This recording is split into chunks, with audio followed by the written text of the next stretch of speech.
Hi guys, welcome back to Naveen tech in Kannada YouTube ಚಾನಲ್ಗೆ ಸ್ವಾಗತ. ಇವತ್ತಿನ ವಿಡಿಯೋದಲ್ಲಿ ಏನಪ್ಪಾ ಅಂದ್ರೆ ಈ ಆಡ್ಸೆನ್ಸ್ ಅಕೌಂಟ್ ಅಂದ್ರೆ ಏನು, ಯೂಟ್ಯೂಬ್ ಇಂದ ದುಡ್ಡು ಬರ್ಬೇಕಂದ್ರೆ ಆಡ್ಸೆನ್ಸ್ ಅಕೌಂಟ್ ಕಂಪಲ್ಸರಿ ಇರಲೇಬೇಕಾ, ಇದಕ್ಕೆಲ್ಲ ಡೀಟೇಲ್ಸ್ ಆಗಿ ನಾನು ಈ ವಿಡಿಯೋದಲ್ಲಿ ಎಕ್ಸ್ಪ್ಲೇನ್ ಮಾಡ್ತೀನಿ. ವಿಡಿಯೋನ ಕೊನೆ ತನಕ ನೋಡಿ. ಹಾಗೆ ಹೊಸದಾಗಿ ನೋಡ್ತಿದ್ರೆ ಪ್ಲೀಸ್ ಸಬ್ಸ್ಕ್ರೈಬ್ ಮಾಡ್ಕೊಂಡು ನೋಟಿಫಿಕೇಶನ್ ಆನ್ ಮಾಡ್ಕೊಳ್ಳಿ. ಹಾಗೆ ಬನ್ನಿ ಗೈಸ್, ವಿಡಿಯೋ ಶುರು ಮಾಡ್ಬೋಣ. ಬನ್ನಿ ಗೈಸ್, ಮೊದಲೇದಾಗಿ ಹೇಳೋದಾದ್ರೆ ಈ ಆಡ್ಸೆನ್ಸ್ ಅಕೌಂಟ್ ಅಂದ್ರೆ ಏನು. ಆಡ್ಸೆನ್ಸ್ ಅಕೌಂಟ್ ಅಂದ್ರೆ ನಾರ್ಮಲ್ ಆಗಿ ನಿಮ್ಗೆ ಎಕ್ಸ್ಪ್ಲೇನ್ ಮಾಡಬೇಕಾದ್ರೆ, ಈಗ ನೀವು ನಾರ್ಮಲ್ ಆಗಿ ಬ್ಯಾಂಕ್ಗಳಲ್ಲಿ ಅಕೌಂಟ್ ನ ಓಪನ್ ಮಾಡಿರ್ತೀರ. ಈ SBI ಆಗಿರ್ಬೋದು, ಬ್ಯಾಂಕ್ ಆಫ್ ಬರೋಡಾ ಆಗಿರ್ಬೋದು, ಈ ತರ ಅಕೌಂಟ್ಗಳು ಓಪನ್ ಮಾಡ್ಕೊಂಡಿರ್ತೀರ ನೀವು. ಅದೇ ರೀತಿ ನೀವು ಈ ಯೂಟ್ಯೂಬ್ ನಲ್ಲಿ ನೋಡೋದಾದ್ರೆ ಅವ್ರದೇ ಆದಂತ ಒಂದು ಬ್ಯಾಂಕ್ ಇರುತ್ತೆ. ಅದೇ ಆಡ್ಸೆನ್ಸ್ ಅಂತ ಒಂದು ಅವ್ರದ್ದು ಬ್ಯಾಂಕ್ ಇರುತ್ತೆ.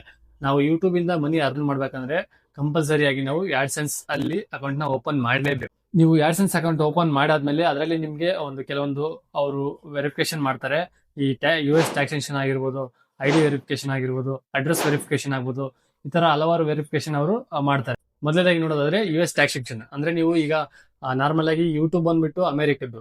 ನಾವೀಗ ಅಮೆರಿಕಕ್ಕೆ ಹೋಗ್ಬಿಟ್ಟು ನಾವು ಯಾವ್ದೋ ಒಂದು ಜಾಬ್ ಮಾಡ್ಕೊಂಡು ದುಡ್ಡು ಅರ್ನ್ ಮಾಡ್ಬೇಕಾದ್ರೆ ಅಲ್ಲೇ ಆದಂತ ಒಂದು ಟ್ಯಾಕ್ಸ್ ಇರುತ್ತೆ. ನಾವು ಟ್ಯಾಕ್ಸ್ ನ ಕಂಪಲ್ಸರಿ ಆಗಿ ಪೇ ಮಾಡ್ಲೇಬೇಕು. ಅಲ್ಲಿರೋರು ಆಗಿರ್ಲಿ, ನಮ್ಮ ಇಂಡಿಯಾಗೆ ಬಂದ್ರು ಅವರು ಟ್ಯಾಕ್ಸ್ ನ ಪೇ ಮಾಡ್ಲೇಬೇಕಾಗುತ್ತೆ. ಅದು ಜಾಸ್ತಿ ಏನು ತಗೊಳಲ್ಲ, ಬಟ್ ಒಂದ್ 10,000ಕ್ಕೆ ಒಂದು 200-300 ಅಷ್ಟೇ ತಗೊಂತಾರೆ. ಬಟ್ ಈ ಟ್ಯಾಕ್ಸೇಷನ್ ಅಪ್ಲೈ ಮಾಡದೇ ಇದ್ರೆ ನಿಮ್ಗೆ ಸುಮಾರು ಅಮೌಂಟ್ ನ ತಗೊಂಡ್ಬಿಡ್ತಾರೆ ಅವರು. 4,000 5,000 ಈ ರೀತಿ ಅವರು ರಿಜೆಕ್ಷನ್ ಮಾಡ್ಕೊಂಡ್ಬಿಡ್ತಾರೆ. ಹಂಗಾಗಿ ಇದನ್ನ ನಾರ್ಮಲ್ ಆಗಿ ಅಪ್ಲೈ ಮಾಡ್ಕೊಂಡ್ಲೆ. ನೆಕ್ಸ್ಟ್ ನೋಡೋದಾದ್ರೆ ಈ ID ವೆರಿಫಿಕೇಶನ್ ಅಂತ ಒಂದು ಬರುತ್ತೆ. ಅದರಲ್ಲಿ ID ವೆರಿಫಿಕೇಶನ್ ಬಂದ್ಬಿಟ್ಟು ನಿಮ್ಮ ಹತ್ರ ಪ್ಯಾನ್ ಕಾರ್ಡ್ ಆಗಿರ್ಬೋದು, ವೋಟರ್ ID ಆಗಿರ್ಬೋದು, ಈ ತರ ID ಇರುತ್ತಲ್ಲ, ನೀವು ಅದರಲ್ಲಿ ಫಿಲ್ ಮಾಡ್ಬಿಟ್ಟು ಆ ಫೋಟೋನ ಕ್ಯಾಪ್ಚರ್ ಮಾಡ್ಬಿಟ್ಟು ನೀವು ID ವೆರಿಫಿಕೇಶನ್ ಮಾಡ್ಕೋಬೇಕಾಗತ್ತೆ. ನೆಕ್ಸ್ಟ್ ಬಂದ್ಬಿಟ್ಟು ನಿಮ್ಗೆ ಅಡ್ರೆಸ್ ವೆರಿಫಿಕೇಶನ್ ಅಂತ ಒಂದು ಬರುತ್ತೆ.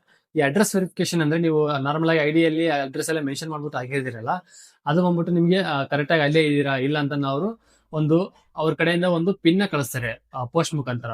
ಆ ಪಿನ್ ನೀವು ಈ ಆಡ್ಸೆನ್ಸ್ ಅಕೌಂಟ್ ಅಲ್ಲಿ ಕರೆಕ್ಟ್ ಆಗಿ ಎಂಟರ್ ಮಾಡಿದ್ರೆ ಅದು ಅಡ್ರೆಸ್ ವೆರಿಫಿಕೇಶನ್ ಅಲ್ಲಿಗೆ ಸಹ ಕಂಪ್ಲೀಟ್ ಆಗ್ಬಿಡುತ್ತೆ. ಈ ಫೈನಲ್ ಆಗಿ ಅಡ್ರೆಸ್ ವೆರಿಫಿಕೇಶನ್ ಕಂಪ್ಲೀಟ್ ಆದ್ಮೇಲೆ ನಿಮ್ಗೆ ಅಲ್ಲಿ ನೀವು ನಿಮ್ಮ ಬ್ಯಾಂಕ್ ಅಕೌಂಟ್ ಅಂದ್ರೆ ಇರುತ್ತಲ್ಲ ನಾರ್ಮಲ್ ಆಗಿ, ಆ ಬ್ಯಾಂಕ್ ಅಕೌಂಟ್ ನೀವು ಆಡ್ ಮಾಡ್ಕೊಂಡ್ರೆ ಅಲ್ಲಿಂದ ನಿಮ್ಗೆ ಮನಿ ಅರ್ನ್ ಮಾಡಕ್ಕೆ ಸ್ಟಾರ್ಟ್ ಆಗುತ್ತೆ. ಫೈನಲ್ ಆಗಿ ವಿಡಿಯೋ ಬಂದ್ಬಿಟ್ಟು ನಿಮ್ಗೆ ಯೂಸ್ಫುಲ್ ಆಗುತ್ತೆ ಅಂತ ಅನ್ಕೊಂಡಿದೀನಿ. ಆ ವಿಡಿಯೋನ ಏನಾದ್ರು ಲೈಕ್ ಮಾಡ್ಕೊಡ್ರಿ. ಹಾಗೆ ನಿಮ್ಗೆ ಏನಾದ್ರು ಡೌಟ್ ಇದ್ರೆ ಕೆಳಗಡೆ ಕಾಮೆಂಟ್ ಅಂತ ತಿಳಿಸಿ. ಹೊಸಬ್ರು ನೋಡ್ತಿದ್ರೆ ಪ್ಲೀಸ್ ಸಬ್ಸ್ಕ್ರೈಬ್ ಮಾಡ್ಕೊಂಡು ನೋಟಿಫಿಕೇಶನ್ ಆನ್ ಮಾಡ್ಕೊಳ್ಳಿ. ನೆಕ್ಸ್ಟ್ ವಿಡಿಯೋದಲ್ಲಿ ಸಿಗೋಣ ಗೈಸ್. ಎಲ್ರಿಗೂ ಬೈ ಬೈ.